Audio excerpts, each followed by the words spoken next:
امام علی مقام کے سر مبارک سے بہت سی کرامتوں کا ظہور ہوا بعد کربلا کے بعد بہت سی کرامتوں کا ظہور ہوا. اس میں سے کرامت پڑھتا ہوں، بات مکمل کرتا ہوں. جب قافلہ جانے لگا کربلا سے، کچھ لوگوں نے کہا 11 محرم کو ہی نکل گیا، کچھ لوگوں نے کہا 12 کو نکلا، کچھ لوگوں نے کہا 13 کو نکلا. پھر یہ کہ مورخین کا معاملہ، تو سارے سر جو تھے کاٹ کر نیزے پہ چڑھا دیے گئے تھے. سر نیزے پہ چڑھائے گئے گھمانے کے لیے. لوگوں کو میلاد النبی کی بدعت دکھتی ہے اور اس کے خلاف خوب لکھتے بولتے، یہ بدعت نظر نہیں آتی. یہ بدعت نہیں، میلاد النبی کا جلوس بدعت ہے. امام علی مقام کا سر جن لوگوں نے نیزے پہ اٹھایا تھا ان پہ بدعت کا حکم نہیں لگتا. ان کا امیر المومنین ہونا سلامت رہتا ہے. کیا ظلم ہے، غور فرمائے. اللہ حق سمجھنے کی توفیق عطا فرمائے. اور اللہ سے دعا کرتا ہوں کہ ان کو سن کر کے اگر کوئی اپنا بھی متاثر ہو رہا ہے تو اللہ اس کو بھی ہدایت عطا فرمائے. سر کو نیزوں پہ اٹھایا اور بیبیوں کے ہاتھ باندھے رسیوں سے، پیروں میں بیڑیاں ڈالی. امام زین العابدین خود کہتے ہیں امام محمد باقر اور حضرت زید سے کہ جب مجھے کربلا سے لے جایا گیا تو اس وقت میرے گلے میں توق ڈالا گیا. توق لوہے کا ہوتا ہے اور اس میں سوئی کی طرح جو ہے وہ نوکیلے تیر نکلے ہوتے ہیں. اور کئی دن کا بیمار ہے وجود اور اٹھنے کی طاقت نہیں ہے. ہاتھوں میں ہتھکڑیاں اور پیروں میں بیڑیاں ہیں اور گلے میں توق ہیں اور اونٹوں کی نکیل امام زین العابدین کے ہاتھ میں دی جاتی. کھڑے ہونے کی طاقت نہیں ہے، لے کر اٹھ کر کھڑے ہونا چاہتے ہیں تو گر جاتے ہیں. جب گرتے ہیں تو پیٹھ پر چابک پڑتا ہے. پیر نصیر الدین نصیر نے اپنے مقطع میں لکھا تھا، بلکہ پورے کلام میں 2 شعر پڑھتا ہوں. انہوں نے کہا تھا تماچے مار لو خیمے جلا لو قید میں رکھ لو.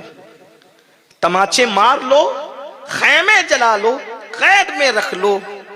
علی کے گل رخوں سے بوئے زہرائی نہیں جاتی.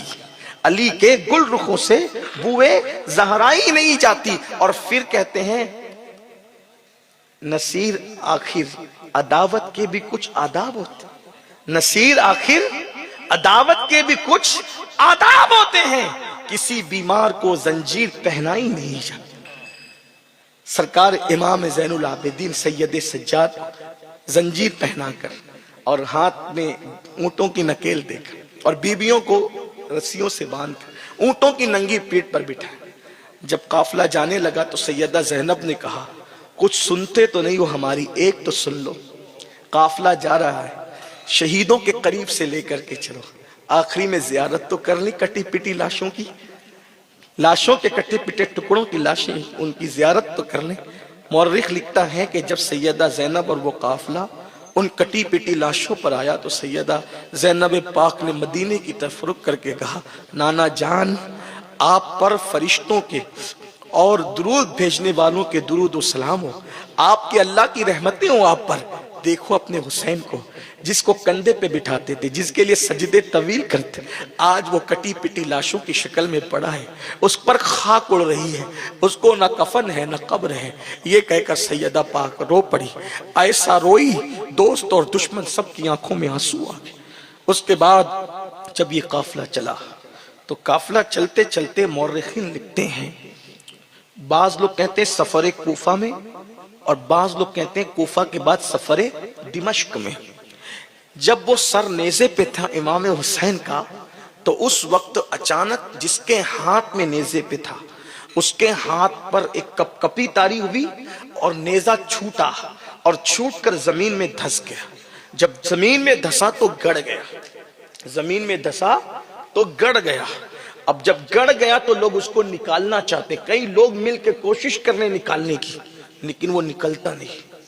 شمر کے پاس کچھ لوگ آئے اور کہا شمر حسین کا سر جس نیزے پہ تھا وہ ہاتھ سے گر کے گڑ گیا ہے، اٹھاتے تو اٹھتا نہیں.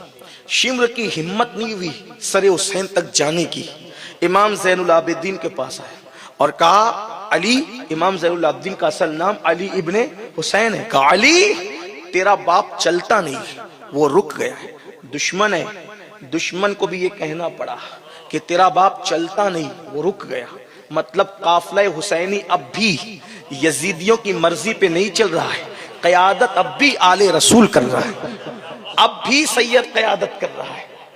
آپ اندازہ فرمائیں تو کہا تیرا بابا چلتا نہیں، رک گیا، اس سے بول کہ وہ چلے، اور اگر وہ نہ چلے گا تو تجھ پر اتنے چابک برساؤں گا کہ تیرے باپ کی روح کانپ جائے گی۔ امام زین العابدین نے فرمایا میرے بابا ایسے نہیں رک سکتے، وَلَا تَقُولُ لِمَنْ يُقْتَلُ فِي سَبِيلِ اللَّهِ أَمْوَاتٌ، میرے بابا یوں نہیں رک سکتے۔ دیکھو تو صحیح، قافلے میں جتنے لوگ چلے تھے کربلا سے اتنے سب موجود ہیں یا کوئی چھوٹ گیا؟ تو جب قافلے پہ نظر کی گئی تو جو سب سے چھوٹی شہزادی تھی، شہزادی سکینہ کا اونٹ شہزادی سے خالی تھا، شہزادی سکینہ قافلے میں نہیں تھی، تو کہا وہ بچی نہیں ہے سکینہ، فرمایا میری پھپھی امی کے ہاتھ کھول دو، پیروں کی بیڑیاں نکال دو، میری پھپھی میری بہن کو تلاش کر لے گی، اور سنو جب تک میری سکینہ نہیں ملتی سر حسین تم اٹھا نہیں سکتے۔ اور پھر سیدہ زینب پاک کے ہاتھ کھولے گئے، پیروں کی بیڑیاں نکالی گئی، اور پھر سیدہ زینب پاک، مورخ لکھتا ہے اس جنگل میں جہاں سے قافلہ آیا تھا پیچھے پیچھے پیچھے چلتی ہوئی سکینہ کہاں ہو، سکینہ سکینہ کہاں ہو، میری بیٹی ادھر آؤ، کہاں ہو، یہ کہتے کہتے آگے بڑھی تو کیا دیکھا، جنگل میں، گھنے جنگل میں ایک برقع پوش خاتون ہے، اور وہ سیدہ سکینہ کو گود میں لے کر بیٹھی ہے، اور سکینہ کے آنسو پوچھ رہی ہے، سیدہ سکینہ کو پیار دے رہی، تسلیاں دے رہی، دل بہلا رہی ہے۔ جب پہنچی شہزادی زینب نے سلام کیا اور سیدہ سکینہ کو لے کر سینے سے چمٹا ہے، اور پھر اس برقع پوش سے کہا اے خاتون، اس درندگی کے ماحول میں کوئی حسین کی یتیم سے پیار تو نہیں کرتا؟ بالیاں چھین لی گئی، چہرے پہ تماچے مارے گئے، ہاتھوں میں رسیاں باندھ کے ڈال دیا گیا، اونٹوں کو زور سے دوڑا کر گرا دیا گیا، تو کون ہے جنگل میں ہمدردی کرنے والی، حسین کی یتیم بچی پر پیار کرنے والی تو کون ہے، آنسوؤں کو خشک کرنے والی تو کون ہے؟ جب اتنا کہا تو پھر نقاب پوش نے نقاب الٹ کے کہا بیٹی پہچانا نہیں، بیٹی پہچانا نہیں؟ تو جب نقاب الٹر کا بیٹی پہچانا نہیں تو وہ کوئی اور نہیں تھا، وہ سیدہ کائنات مخدومہ فاطمۃ الزہرا کی ذات تھی۔ اور اس کے بعد سیدہ زینب کو آنکھیں جھپکی اور یوں لگا جیسے کوئی خواب تھا وہ ختم ہو گیا۔ اس کے بعد سر امام کی بہت سی کرامت ہوگا، بالآخر اس کے بارے میں روایتیں، اسقلان میں اسے ایک مقام پہ دفن کیا گیا، امام عبدالوہاب شعرانی لکھتے اسقلان میں دفن کیا گیا۔ اسقلان میں چھٹی صدی ہجری میں جب انگریزوں کا قبضہ ہوا، انگریزوں نے قبضہ کیا تو مصر کے فاطمیوں کو یوں لگا کہ اسقلان میں سر امام دفن ہے، اگر انگریز اس کو نکال کر اس کے ساتھ بے حرمتی کریں تو بڑا مسئلہ ہوگا۔ وہ فاطمی جو مصر کے تھے وہ اہل سنت سے نہیں تھے، لیکن وہ اہل البیت سے دعویٰ کرتے تھے محبت کا، تو ان لوگوں نے ان حکمرانوں سے بات کی اور بات کر کے کہا جتنی چاہے رقم لے لو، لیکن ہمارے حسین کا، ہمارے رسول کے نانا، ہمارے رسول کے جو نواسے ہیں ان کا، ہمارے رسول کے نواسے کا سر اسقلان میں دفن ہے، اسے ہمیں نکالنے کی اجازت دے دو۔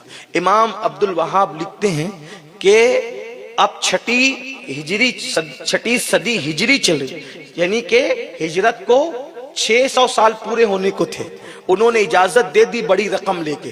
امام کے قبر انور، جو سر کی قبر انور تھی، اس کو کھولا گیا تو سر مبارک سے مشک کی خوشبو آتی تھی، اور جب سر نکالا گیا تو ایسے ہی خون ٹپک رہا تھا جیسے شہادت کے وقت ٹپکتا۔ پھر جیسے دولہا کی بارات آتی ویسے بارات کی شکل میں اس سر کو جلوس کے ساتھ لایا گیا، اور پھر وہاں کے حاکم نے ایک آبنوشی کرسی تیار کی، ریشم رکھا، مشک رکھا، کافور رکھا، اور پھر بڑے اہتمام کے ساتھ مصر میں لا کر کے امام علی مقام کے سر مبارک کو رکھا۔ تو زیادہ تر اہل کشف کا کہنا یہ ہے، امام عبدالوہاب شعرانی کے کہنے کے مطابق، کہ امام حسین کا سر اقدس مصر میں موجود ہے، اور جو زمانے کا غوث ہوتا ہے، غوث، وہ ہر دن امام علی مقام کے سر مبارک کے مزار کی حاضری کرتا ہے، اور بعض لوگ کہتے ہیں ہر منگل کو حاضری کرتا ہے۔ اس سلسلے میں وہ ثبوت کے طور پہ ایک روایت پیش کرتے ہیں کہ جامع ازہر کے ایک بہت بڑے شیخ تھے جو صاحب کشف تھے، وہ ایک محدث سے گفتگو کرتے بیٹھے تھے، اچانک گفتگو کے دوران وہ ادھوری گفتگو چھوڑ کے اٹھے، اور اٹھنے کے بعد وہ سر امام کا مزار جدھر ہے ادھر دوڑ پڑے۔ تو دوسرے جو محدث صاحب تھے انہوں نے اس بزرگ کے پیچھا کیا، ان کا پیچھا کیا، اور جب پیچھے گئے تو کیا دیکھا کہ امام کے سر اقدس کے مزار پر ایک بزرگ کھڑے ہو کر ہاتھ اٹھا کر دعا کر رہے ہیں۔ تو یہ بھی جا کر پیچھے کھڑے ہو گئے، کون؟ وہ جو صاحب کشف بزرگ تھے۔ تو محدث صاحب ان کے پیچھے کھڑے ہو گئے، اور جب دونوں کی دعا پوری ہوئی تو محدث صاحب چاہتے تھے کہ ان کو پتہ نہ چلے اور میں اپنے مقام پر پہنچ جاؤں۔ پھر اس کے بعد کیا ہوا، یہ نکلے اور چھپ کر دیکھا کہ وہ جو پہلے بزرگ دعا کر رہے تھے اس بزرگ نے ان کے ہاتھ چومے، چہرے پہ ملے، اور اس کے بعد نکلے۔ نکلنے کے بعد جب پہنچے تو یہ جا کر وہاں بیٹھ گئے۔ تو پوچھا آپ مزار امام حسین پہ گئے تھے؟ کہا تجھے کیسے پتا چلا؟ کہا میں پیچھے آیا تھا لیکن آپ کو علم نہیں ہونے دیا۔ تو کہا وہ بزرگ جن کے ہاتھ چومے کون ہے؟ تو کہا یہ اس